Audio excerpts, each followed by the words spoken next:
Notre leçon d'aujourd'hui s'intitule l'attribut du sujet et elle est divisée en 3 parties. La première, qu'est-ce qu'un attribut du sujet? La deuxième, les classes grammaticales d'un attribut. Et enfin, la troisième partie, l'accord de l'attribut. Commençons par la première partie. Qu'est-ce qu'un attribut?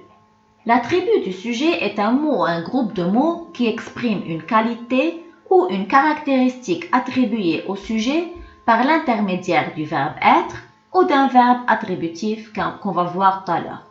Exemple, cette histoire est incroyable. Incroyable est un adjectif qualificatif, attribut du sujet histoire. L'attribut est un élément essentiel du groupe verbal. Il ne peut être ni supprimé ni déplacé. Il constitue avec le verbe attributif le prédicat de la phrase. Comme dans l'exemple, le ciel est clair. Clair est un adjectif qualificatif, attribut du sujet ciel. Les naufragés furent rassurés. Rassuré est un participe passé qui a pris la place d'un adjectif et il est attribut du sujet naufragé. Donc, voyez là, je ne peux ni supprimer ni déplacer clair, ainsi que pour le participe passé, je ne peux ni le supprimer ni le déplacer. Une petite astuce qui va vous aider à bien repérer l'attribut. On peut mettre le signe égal entre le sujet et son attribut. C'est-à-dire, je peux dire ciel est égal clair, naufragé est égal rassuré. L'attribut du sujet est relié au sujet par un verbe d'état qu'on peut aussi appeler verbe attributif.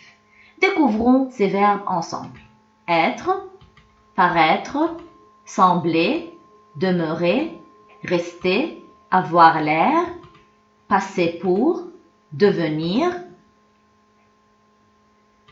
se nommer, être considéré comme, se montrer et enfin s'appeler. La deuxième partie, les classes grammaticales d'un attribut. On a 7 classes grammaticales. L'attribut peut être 1. Un nom ou un groupe nominal, comme dans l'exemple Claire est infirmière. Infirmière est un nom attribut du sujet Claire. Deuxièmement, un nom propre. Il s'appelle Charles. Charles est un nom propre attribut du sujet il. Troisième nature, un adjectif qualificatif. Elle paraît courageuse. Courageuse est un adjectif qualificatif, attribut du sujet elle. L'attribut peut être aussi un pronom. Ces feutres sont les miens.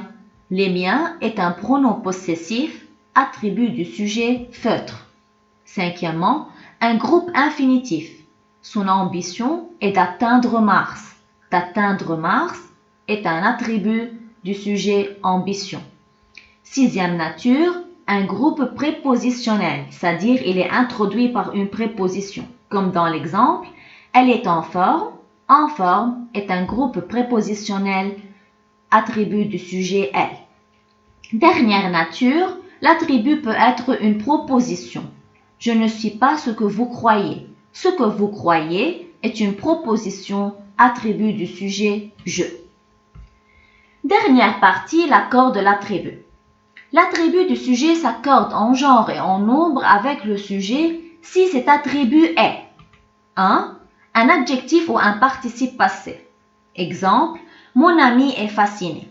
Fasciné est un participe passé qui s'accorde en genre et en nombre avec son sujet qui est ami au féminin singulier. Voyez avec moi, on a mis la marque du féminin, mais pas de marque pour le singulier.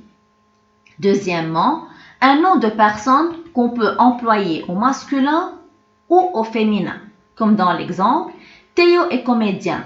Comédien s'accorde en genre et en nombre avec Théo. Sarah et Clara sont comédiennes. L'attribut comédienne s'accorde en genre et en nombre avec son sujet Sarah et Clara.